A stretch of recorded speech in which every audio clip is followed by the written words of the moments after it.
Good morning guys, ভিডিওটা skip না করে দেখতে থাকুন। লাউয়ের বীজগুলোকে নিয়ে আমি কি করি। এই ছোট্ট পটগুলো নিয়ে একটা গোল লাউ এবং একটা লম্বা লাউ লাগালাম। ঠিক 10 দিন পর গাছগুলো অঙ্কুরোদ্গম হয়ে এই ধরনের হয়েছে। এখন কিছু করা যাবে না।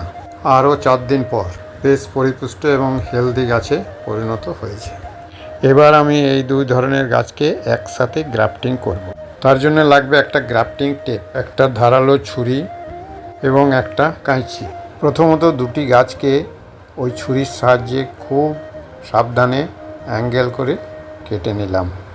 তারপর একটা কাণ্ডের সঙ্গে আরেকটা কাণ্ড ঠিক ভালোভাবে জুড়ে গ্রাফটিং টেপ দিয়ে মুড়ে দিলাম, যাতে হাওয়া বাতাস না ঢোকে, এবং কয়েকদিন একটা ছায়াযুক্ত জায়গায় রেখে দিতে হবে।